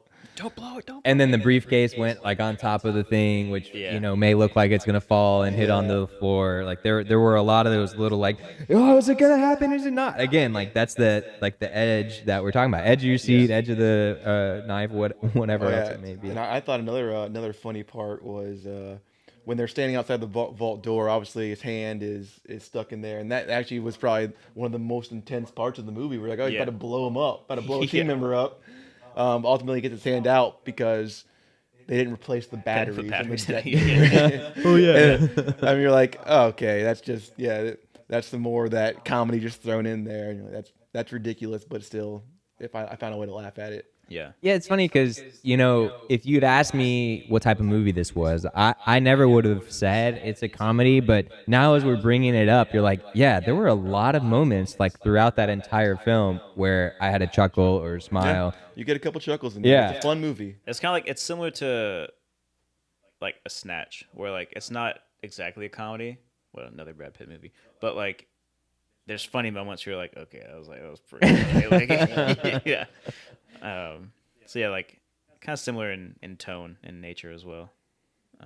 Well, let's take a look at some of the more technical aspects, if you will. Some of the things that the average viewer may not notice, but maybe we here notice of aspects that help make the movie something enjoyable or interesting or just some cool stuff that they added in there, right? So first, let's start off with the sound in the music. If you want to talk about sound effects or music or any of those types of things. Well, yeah, you got something? There was a sound effect that really caught my attention, and it's when they drop the glow sticks down the elevator shaft, and as it goes by the camera, there's like a very cheesy, obvious Yeah. noise. It took me out for a second because it was like so bad. I do remember that one. That wasn't as bad as another one that I remember, and it took me out of the movie for a second. Was when George Clooney initially gets put in that room, detained by Andy Garcia, and the Bruiser comes in. The Bruiser comes in, which of course Danny Ocean is friends with the Bruiser, and course. just even more of him being so prepared for everything. Yeah. Well, he punches him, and before he's supposed to. Yeah. And the noise it makes is like a 1990s just Yeah. fake punch. It's like, and it took me out of the movie for a second. I was like, oh man, I haven't heard a punch like that in a long time. They just don't sound like that anymore in modern movies. Yeah. At the time, though, it was probably okay. But watching it now, it's like, oh, okay. But as far as like soundtrack and stuff go, like nothing. It didn't stand out to me as like a remarkable soundtrack, but it wasn't ever to the point where like, okay, this is a poor music choice for this scene. Like the pacing, it kept up the pacing, the tempo was good, the tone was good, like the sound design and the audio and the soundtrack kept up for. I mean, I think it did exactly what it was supposed to do. It didn't like blow me away, but it really gets the job done. Yeah, I thought the score was very reminiscent of some of the other Steven Soderbergh movies he's done, and I actually went and looked it up. So David Holmes did the score for this movie, and he's actually done a handful of other movies with Steven Soderbergh. So he did all the Ocean's movies, obviously, and they all have the same type of score and tone to the music and background music. So you kind of get that Ocean's vibe that translates through all of them. But he also did Logan Lucky and No Sudden Move, which is the newer one I mentioned earlier. Came out last year. And those, when you watch those movies, I've watched both those movies, and I feel like I'm watching. That's what I think of Steven Soderbergh type movies, is because they use the same guy and he used the same type of score, and it just keeps you in the movie the same way that Ocean's 11 does. Yeah. It doesn't blow you away by any means, but it does do a good job of tracking with the movie and keeping you engaged. It makes sense for what it is. Yeah. Like, yeah, it's not like over the top, or it's not trying to be more than what it needs to be. Yeah. I can't say that I particularly noticed, which isn't always a bad thing, right? Like, No, not it's at one all. thing. Like that's what you say about a lot of design. Sometimes good design is things you don't notice, right? Because it doesn't feel out of place, right? Yeah. And so yeah. So again, maybe I wasn't paying that close attention. Maybe that just means it was good design. I think the one I noticed the most was the ending credits score. Also, maybe because it was at the ending credits, Right. but I particularly liked it. So Nice. yeah, Well, okay. So we've got any other comments on sound before we move on? not that I can think of off the top of my Okay. head. Then what about visual elements? Is there anything that comes into mind with? There was a lot of form cuts. If you're not sure what form cuts are, they're an editing technique where you use something and it takes shape of something else in the next scene. Okay. So like the balloons were a good example where it transitioned from like balloons to like balloons in a different scene. Ah. Or like you can use shapes like circle to like a plate can transition into like the moon or something like that. So there's a handful of those. Oh, meaning like the form, meaning the shape. So it's Right. going from one form to a similar form. That makes sense. Yeah. Or there was a lot of like push-pull transitions, or like they use a lot of slides. Like for example, when George Clooney and Brad Pitt they get the blueprints and they get into the elevator, it shuts like that into the next scene. There's a handful of those, or you'll have like the black cinema bars and they slowly like expand out. So there's a couple of those for like transition wise, at least, that I noticed that are pretty fun. Yeah. Yep, I agree. I definitely recognize those. There was I think they got a handful of scenes that are kind of cool where they might have, almost like the camera is stationary on a unique location of the scene. You're always looking not directly on at it. Yeah. He does that quite a few times, I feel like. And then one that stands out in my mind that I remember watching and being like, oh, this kind of stands out as a unique, cool looking scene is when they are in the parking lot talking, and the camera is sitting, looks like in the passenger seat or inside of the van. One of the vans that we then find out later becomes a SWAT van, but he's looking across and it zooms in on the little Christmas tree. Oh yeah, yeah. And That's a recurring theme almost. Yes, and at the time you're like, huh, what's the significance of this? And then at the end, when the SWAT van zooms in the Christmas tree, and you're like, Oh, I didn't catch that. That's Yeah. nice. So you're like, okay, so there was kind of like a little foreshadowing Yeah. in that scene, and the way they did it was you didn't necessarily know that that's how the scene was going to end and zoom in on that. You Yeah. thought it was looking at them talking across the sidewalk, across the parking lot in the car. Yeah. But the way the scene cut was it zoomed in the Christmas tree, and you're like, oh, okay, what's the significance of this? I don't know yet. And then you get to the end, you go, oh, okay, Yeah. it all clicks, Yeah. And for visuals too, I already kind of touched on like the color palette, but Well, real quick, sorry, just to clarify for those who aren't aware of what Danny's talking about with the color palette. One thing that's done in film is right now you guys are looking at us and we look pretty much like we're gonna look in real life, but we look so good. yes, so good. I mean, can you see those thunder thighs going on over there? But we've got when you watch film and TV, they do what's called color grading, which is when they want you to feel a certain way or they want something to seem like it's a certain type of situation, they'll change the way the colors look on the video. So one example is in a hospital or a morgue or something like that, they make it look what's called very blue Or or cool, or cool. cold. Yeah. Yeah. And it just feels very desensitized and clean and that kind of thing and kind of cold. Or the opposite side of that is warmer, right? So there's my kind of short Yeah, I explanation. mean, on it. you have a lot of stuff too. Like, you have these big stage lights called like, one of them are called like Fresnels or 5Ks.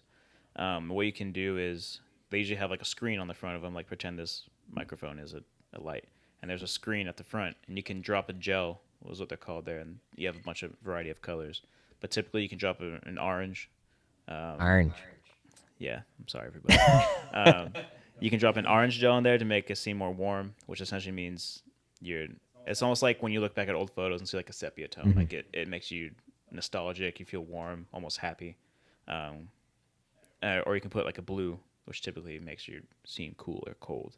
It kind of goes off like almost not an emotionless feel, but typically it's more tense, more Darker. cold, darker, Drama. more drama. Yeah, exactly. Warm- So I think about Ozarks. That whole entire show Yeah, is yeah. shot in a dark undertone. Yeah. yeah, and you'll see like bluish grayscale tones. type thing. Yeah, yeah. So stuff like that.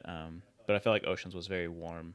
Even As a even the movie posters you can see are Yeah. actually warm toned as Yeah, well. yeah. Kind of got that orangish reddish. It tint. kind of helps. I feel like with the playful and the coyness For sure. of the film. Yeah. It would- Definitely. It adds a quality of almost feeling more fun. Yeah, when exactly. you're watching it because Yeah. of it.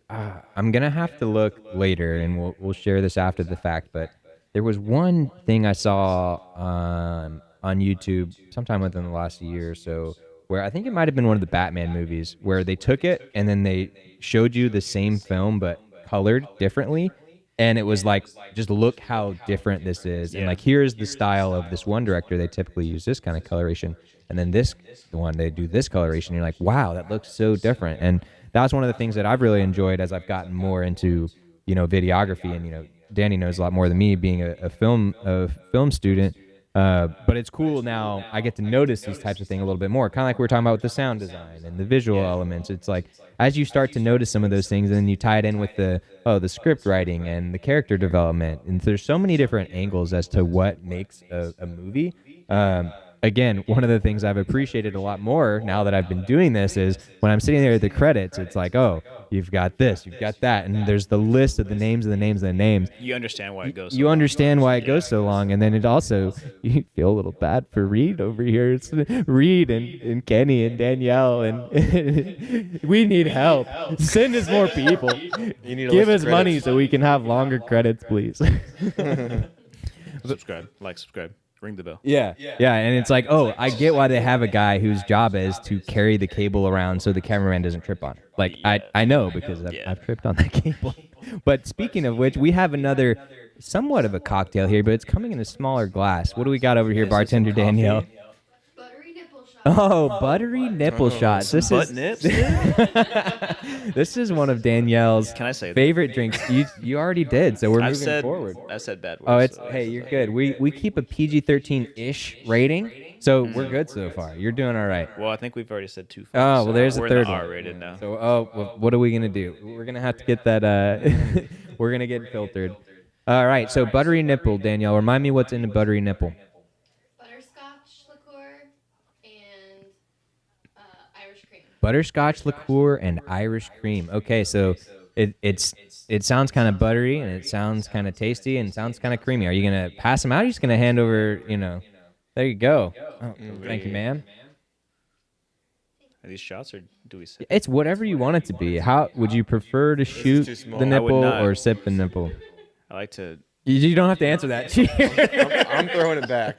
Cheers. Here you go, Kenny. Keep up the good work, dog. Kampai. Thank you, Danielle. It's So, CA. Danielle, not I haven't CU. been counting. That's What something are else. we on? Is that all 11, or we've got any more? I mean, if you count these, that's 12. Okay. But it seemed like people were still working on it. Well, no. Well, we're good. So we've had Not me. 12. So that's 11 plus. We've had one plus for Julia one Roberts. for Julia Roberts. Yeah. I like it. Okay. So, any other visual elements before we move on? Yeah, I noticed a lot of. I feel like it was very of the era, the early 2000s, I guess.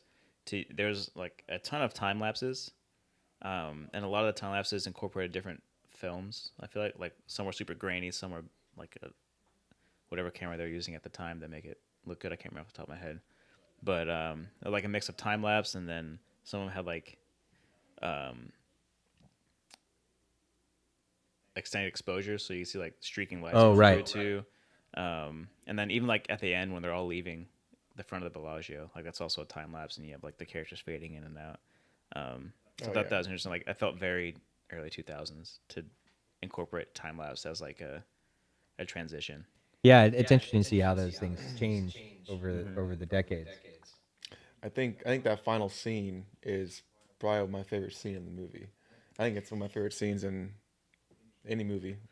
When are all staying there outside the Bellagio, with the fountains going, and they're all lined up, and yeah, they slowly walk away, and it's a good closure.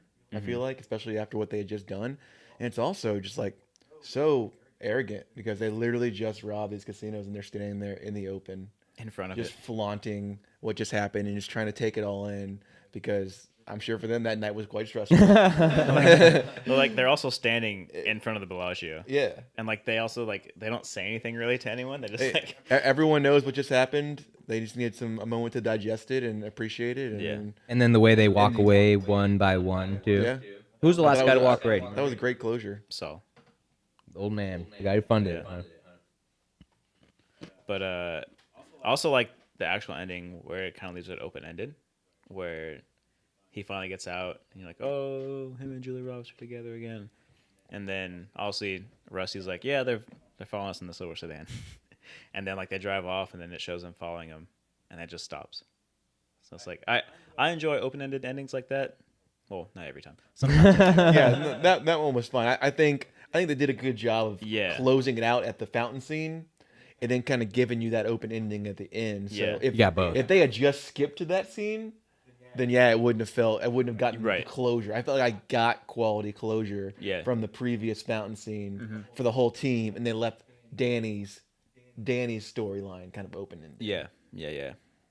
All right. So when it comes to the overall, plot of the movie and the heist unfolding, did you guys feel like you had it figured out early on, or were you learning as it went, or what did you guys think about the crypticness of it?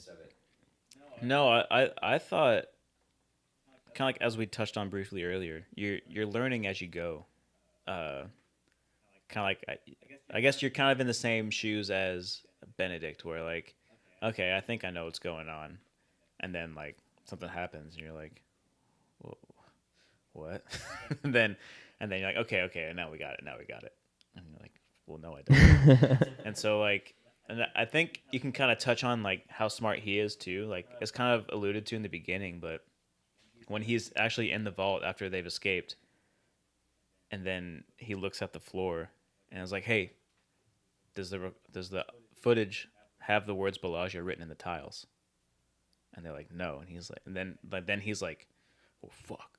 Like then he puts it all together. Like It's like we had that installed last week or something like that. It Yeah. was. Yeah, he goes, this is a tape. This is yeah.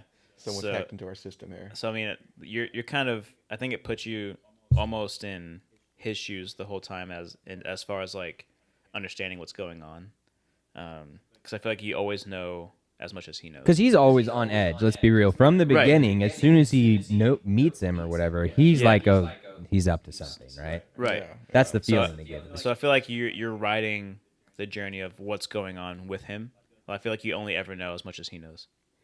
Yeah, I would agree with that. I think my first time watching it, I was trying to figure out the whole time. At no point of the movie, even when they were walking out the SWAT team, like up Yeah. until that point, I still had not put it all together yet. Yeah. And that's one reason I appreciate the movie so much. Mm-hmm. I mean, a lot of movies you watch, and especially some heist movies, sometimes you can pick it up Yeah. before the heist is actually complete on what has happened, how it got there. But this one, they did a great job of giving you enough information where you didn't feel like they were, if they were keeping something from you or shielding the viewer Yeah. or being sneaky to the viewer, but still giving you enough information to keep you engaged and keep Right. you entertained and keep you trying to solve it yourself. Mm-hmm. Yeah, but to your point, I guess you were kind of in the same eyes and looking through the same lens as Terry Benedict was, trying to solve it and walking through, racking his brain. Yeah. I thought the biggest part that I did not see coming when I first saw the movie was when they built the Replica. replica vault. And I mean, you can talk to a lot of people, and I think a lot of people said, "Oh yeah, I kind of knew that was going to be the decoy vault." Right. But I honestly thought that was going to be the test vault. Yeah, I remember thinking that the first time also. I thought it was gonna be the test vault from the practice to the jump because I mean the jump was scale big enough issue and big enough Yeah. where it needed to be practiced. Yeah. And I thought that was gonna be that, and then they actually used that recording of that vault to then tape over the Bellagio systems and display that one to his security team, and that was probably the biggest. Oh, for me, once I realized that, I was like, oh, that kind of put the whole thing together for me. I remember the first time, like, how they actually got the money out was, I was like, didn't think of that. Like, They just walked it out. yeah. And that's what they said they were going to do in the first place. Yep. Like, you're just going to walk out with 160 million, and they're like, Yeah. yeah. Yeah, that was foreshadowing. Yeah. First time I didn't even pick up Right, on it. but it's also a great connection too to the scene you were just referencing at the end, where they're all standing in front of the Bellagio. It's like the whole time they're in plain sight from the beginning. The lead heist man introduces himself essentially to the guy he's gonna rob, which I just think is so cool. The fact that the whole thing is in plain sight, and even Julia Roberts' character, who knows like, oh, he's up to something. He's like, don't be up to something is essentially the vibe she's putting off. Like, don't you're gonna do this again? Like, come on, like stop. You just got out of jail. I mean, she doesn't say these things, but that's kind of the implied But the thing, the implication. That's Yeah. her body language. Yeah.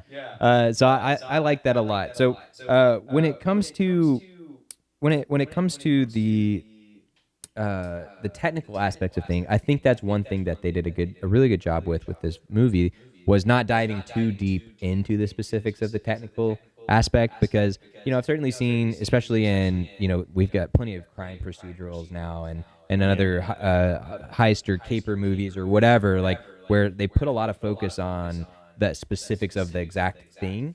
And also, I think the nice thing about this one is so much of it was about the setup versus the actual like night of right then, Execution right? of And the so, whereas a lot of times I feel like it's so much more about the execution on the night of. It's like, oh, the guys dodging the lasers and doing all that kind of stuff to get through. Where or they're in a car chase or something. Right. Like that. Catherine Zeta-Jones.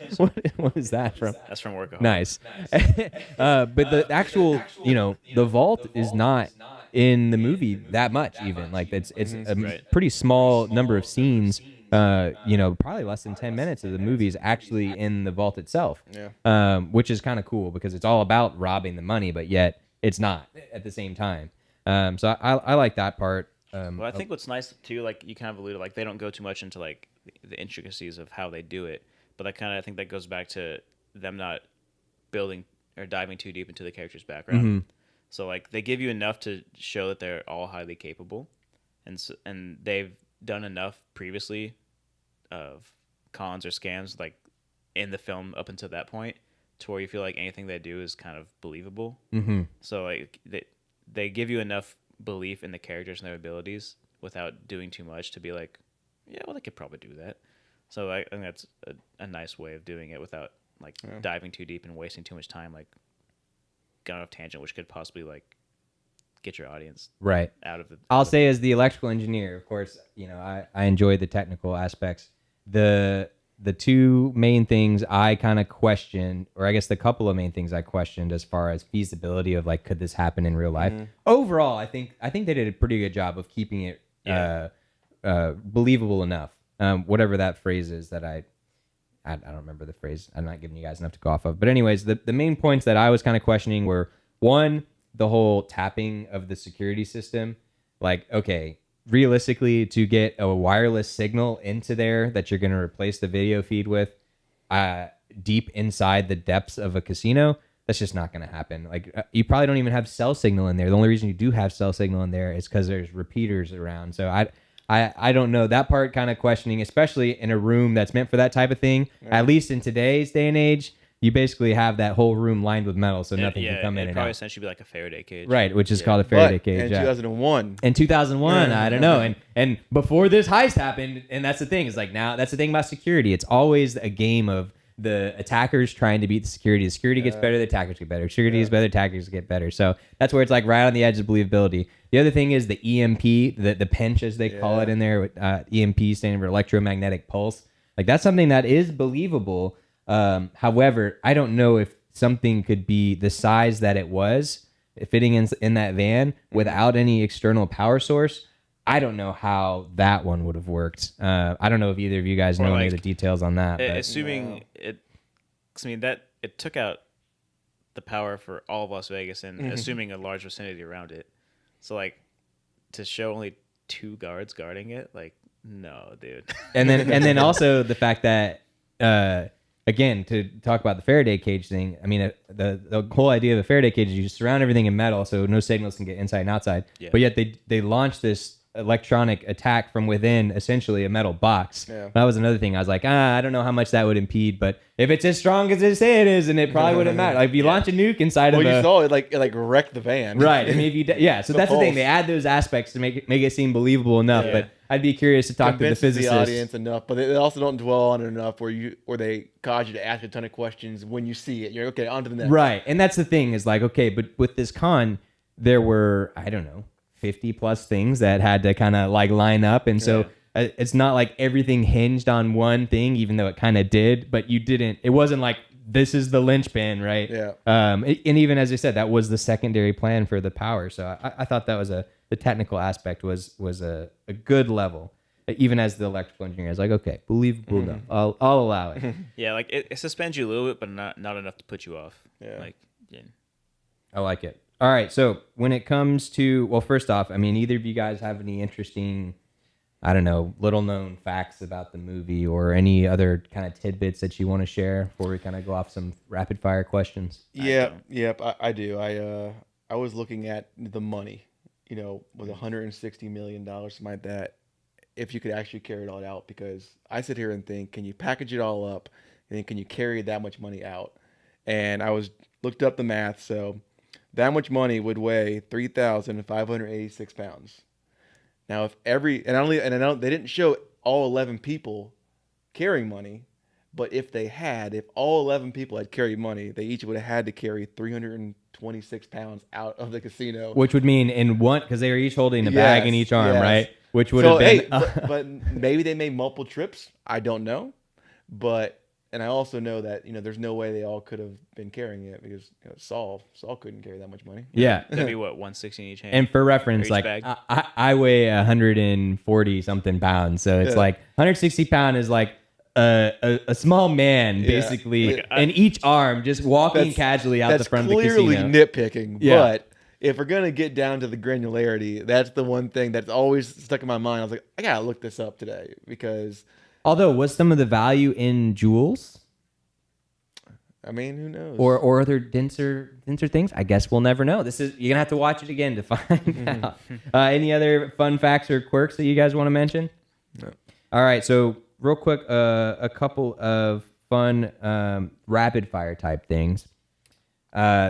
Favorite character? Rusty. I would say Rusty's probably my favorite character too, but if I'm going to pick a second one, just be different here, I'm going to go Matt Damon.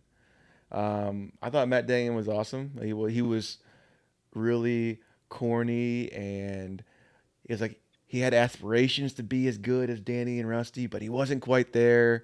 And they kind of had led up a little bit of his backstory where his dad was, knew Danny and Rusty and had a history with them. And so he was kind of, wanting to get to that level one day, but he was still so nervous about some things, lacked some confidence. So I like it. he still had a great role, I thought. Yeah, for sure. Favorite scene? Off the top of my head, I should have thought of this before. No, I mean, this is the thing about rapid fire. I mean, you'll think of something later and you'll be like, that's what I should have said, what right? It was. Yeah. I'll say one of my favorite scene, and it's a really short scene, might be when they're sitting at the bar and they had recruited 10 people already, and they're sitting at the bar and Rusty looks like he's just stressed out of his mind and doesn't want to think about anything else. He's got his head in his folded arms. Heads down in his arms at the bar, and George Clooney's like, "Do you think we need 11th?" All right, we'll get an 11th. Yeah, But Rusty has no response and does just not doesn't say move at anything. all. Yeah. And I get a great chuckle out of that. Scene. It also implies like these guys work together so much that they know each other so by well. their mannerisms Right. and how they react and whatnot. Yeah. Anyone that popped into your head? I just really liked it's probably not my favorite scene. I'll probably find out if I go back and watch it or think about it longer. But At the very end of the movie, when Rusty's waiting for Dane to get out of jail, and he's eating that burger, That's a Bill's and sloppy then like, burger too. like he's like choking on it, and then Dane walks out, and he's like, "The fuck is that suit?" It's just like, it's like this extravagant like cream colored suit with like a gator shirt. It's ridiculous, but Hey, when you get $10+ million, yeah. why not wear nice suits? I would. All right. Well, any other last thoughts on this, guys? I mean, I think as far as obviously they had a big budget because one because of the cast. Two, I think at this point Soderbergh had proven himself to be at least worth some money, and then the budget for that time looked pretty high as well. So I think you could probably classify it as like a blockbuster movie. I think as far as blockbusters go, fun. I think even the whole family could probably watch it. Done well, executed well. So yeah, overall like very solid. Like I don't know if it's like a masterpiece, but as far as heist movies go, I think it's the best done one that has the most playfulness to it. I think like there's other ones like The Town that I think are fantastic, but that's obviously more of like a drama. But like this one has a totally different tone. It's fun, it's smart, it's playful, and it's just overall like super fun movie to watch. Yeah. I want to make a point about the budget, but before that, I wanted to mention a thought that popped in my head earlier while we were talking and just left me. I don't know if it was the time I said that or some other time, but the one other thing about the humor throughout the movie is I was like, you could argue that's a little bit of a con towards the audience to like keep you slightly distracted. You're like, oh, haha, that's funny, from all the other things that are going on and the small details and getting caught up on all the things. Because it's like, before you get a second to do the math of, could they carry out all that money? You're laughing about something else. And then it's like, you're moving on, right? It's very well timed. Yeah, that could very well be the case. Which I would say part of the pacing of it too. I mean, that's where editing comes in a huge thing, and knowing from the production side of things, like making sure the scenes aren't too long, cutting the unnecessary dialogue, and then I'll leave it at that. But before we get back to you, Brandon, I want to ask you, Danny. So in our original top 10 movies episode, Brandon said that.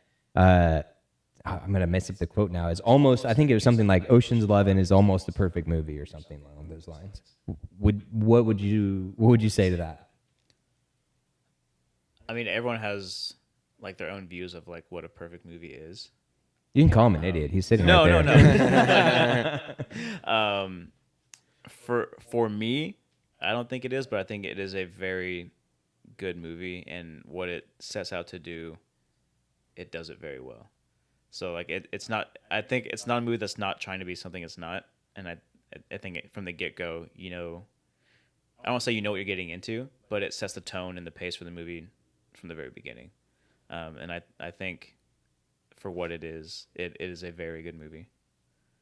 For me, it probably wouldn't be an almost perfect movie, but I can see why you would think that, because Are there certain elements you think that are missing or that they could have done better? No, I mean, like I said, like I think for what it is, like I don't know if it could have been executed much better, at least like especially for the time. But like maybe it's because I've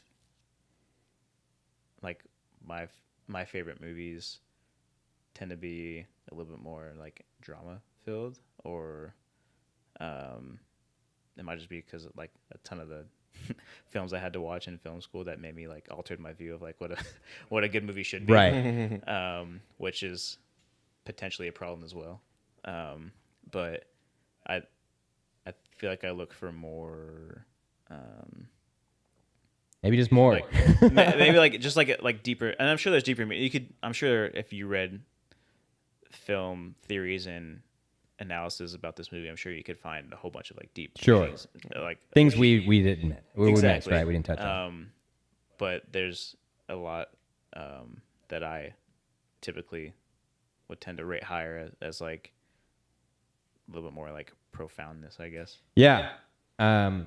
and of course we'll give you a rebuttal here in a second, but I'll say for me too, like I really like the movie, and I honestly, I'm not trying to like. no, shit no, on for it at sure. all. But Yeah. we're responding to the comment of, is this a nearly perfect movie? And I think the way you said it was great. It's like, I think it's a nearly perfect movie for what it was, and the only way it could be better is to have been, you know, we had a box drawing, hey, this is what it is, and it did a great job filling that box. The only way for it to be better would have been a bigger box or a different type of box. And I think if it got outside that box that it's in, it wouldn't be as good as it is. Right.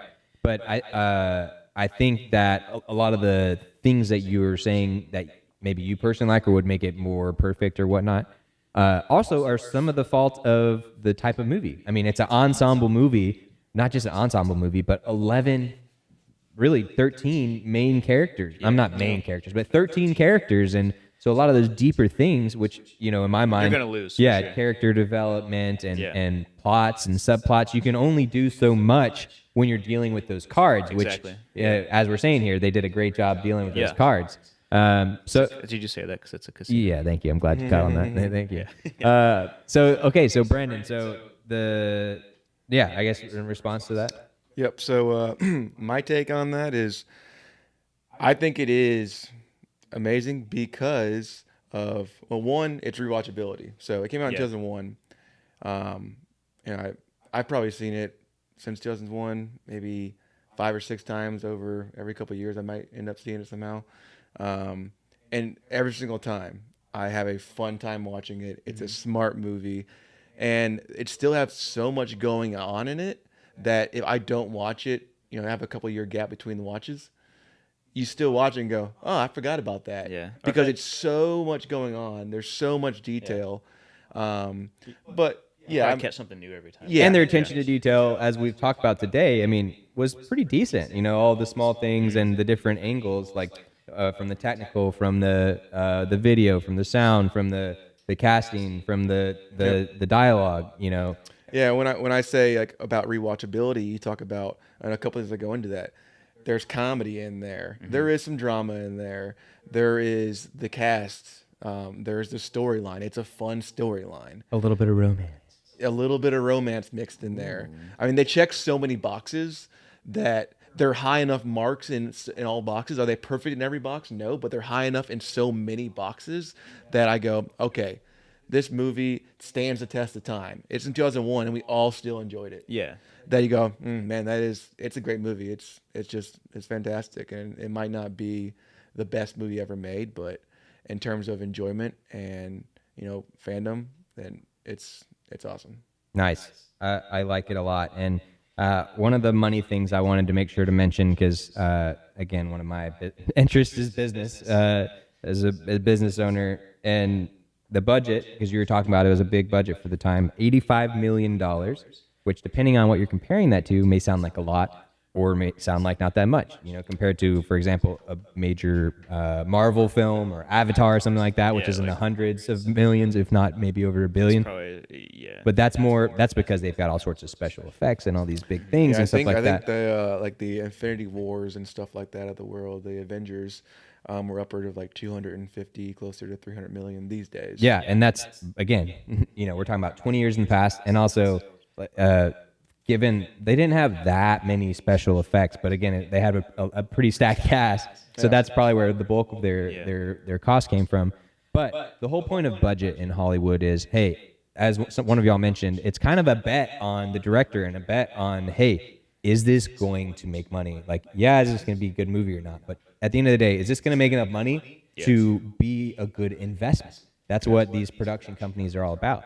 And so they look at, okay, so this $85 million we're going to put in, we better make at least that, right? And ideally some multiple of that. So worldwide, they made $450 million, so more than 5 times as much as, or about 5 times as much as, actually, I think it's more than 5 times from my quick math, than the thing costs. So that says it right there. Like, okay, they did an all right job. Yeah. But it's an interesting time these days with Netflix coming up. There's so many more options. So maybe budgets are going down because they don't have to invest as much to get as good content. Like, it's an interesting time to be in film. But also, there's a lot of different angles as to what makes a good movie or what makes a good TV show. So one of the things I'll tease for you guys is one of the things that we have in development here in the early stages, and we want to hear what you guys think, is what makes a good movie. And we're developing a rating system that is a little bit more robust than just your plain old 5-star or 2 thumbs up or your 10-point scale. We're talking about what are all of the things you can grade a movie on to make it be a good movie. So stay tuned to hear more about that in the future. And also, this is just the beginning. We just started out with our top 10 movies. We haven't even touched on TV shows yet. We haven't talked about the different types of movies and TV shows you might watch in different situations. But most importantly, we want to hear from you guys. What is it you guys want to know? Do you want us to dive into a specific series, a specific movie? Do you want us to maybe look at a series of Japanese films and we could dive into that? Do we want to go into some more artsy films that the average person may never have seen, but they would appreciate? Is there a certain random genre or a certain director you guys want us to go into? Do you want us to, reenact a movie word by word, character by character? Which character? Which character? I don't would know you if play? anyone necessarily wants that. I don't want that either. Let's be real. Any last thoughts, guys? About Ocean's 11 or in general? Both. We'll just see what goes. Hey, it's June 8th, and it's currently on HBO Max still. So It if you're is. looking to Yes. watch it, That is how I watched it. Yeah. Yeah. Well, there you go. Did you have some thought, or were you just being? Well, I was thinking about perfect movies. Oh, okay. All right. Well, let's hear. And Give us your I- teaser here. I know, it's probably not everyone's, but for me, I think Kill Bill is probably my perfect movie. Okay. Well, maybe that'll have to be the next one we do in the series. I know that Danielle and I watched that after you came out with your list, and I was like, that one is one that I've been like for a long time. Like, I want to watch that. I know it's good. I've heard good things, and Danielle and I both really liked it. So maybe that'll be another one on the list. And before we leave, since Kill Bill made me realize Kill Bill also has a sequel, Brendan, give us the rundown of the other Ocean's movies, what they were, and are they worth watching? Just like 2 minutes total. Yep. So Ocean's 12 is the second one. Essentially, Terry Benedict comes and says, No "Hey," spoilers in these, though. Yeah. Terry Benedict comes to Danny Ocean, and essentially says, "Hey, I want my money back." So he's got to find a way to get the money back, and there's obviously, ups and downs, and he has to get the crew back together. That's ultimately how they get back together, and do another heist. But I would say that movie got some tough criticism because of just it's a little different, but still the same. At the same time, it's unique. But I enjoyed it. I think it's probably the funniest of the three. And then Ocean's 13, they bring in a different character. Al Pacino comes in, and he ultimately starts butting heads with Andy Garcia, Terry Benedict. And they go after it. Essentially, that's when they I mentioned Danny Ocean and Terry Benedict kind of become respectful of each other, where they essentially team up together and go after the new player in town, who is played by Al Pacino. Correct me if I'm wrong. Is 13 the one with the primarily female cast? That's Ocean's 8. 8. Okay. Do not watch Ocean's 8. Not because it's an all-female cast. Let's make that You clear. sexist pig. The movie has no association to Danny Ocean at all, except for the fact that it's her sister. It's his sister. Okay. And I think I'm drawing a blank on which one plays his sister. But either way, there's no association to it. So it's just a completely different movie, completely different style, completely different director. So it'd be like counting Crimes of Grimwald or whatever it's called as like in the Harry Potter series. Yes, it's essentially it's called an Ocean's movie, but it's completely outside of the Ocean's 11, 12, and 13 universe completely. And with Steven Soderbergh not being attached to that one, I just didn't find nearly as much enjoyment, and It doesn't have the same vibe. Yeah, the vibe's different. But Ocean's 13, I'd rank them Ocean's 11, Ocean's 13, and Ocean's 12 for the viewers. That's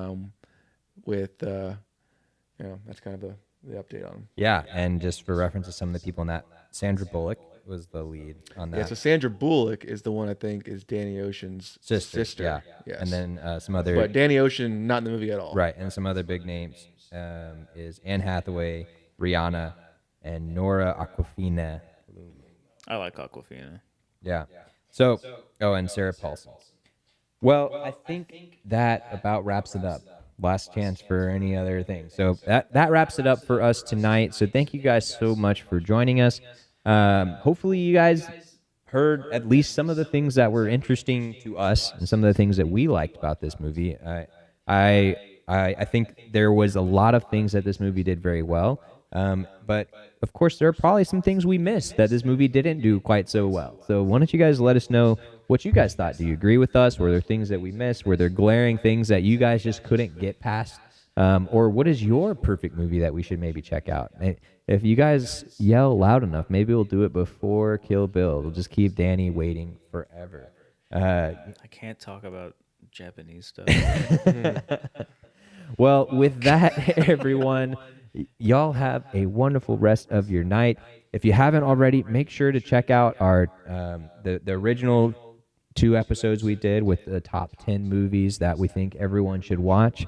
And of course, we have this, and we'll be moving on into the future with other TV and movie stuff. So please keep us around. And of course, this is part of, as of right now, it's part of What the Hell is Water, which is a larger show. We're on episode 106, so there's plenty of places for you guys to dive in to explore more, where we explain all sorts of things that you maybe didn't think about. So if you take nothing else away from this, maybe look at the next movie or TV show you watch and start to pay attention a little bit more to some of these elements that maybe now that you've learned a little bit more about the sound and the vision and the visuals and the filmography and cinematography and the script and the character development, things like that. Maybe this is your first kind of taste into some of the elements that go into making a movie be good or bad or what have you. So with that, everyone have a wonderful night, and we'll see you guys later.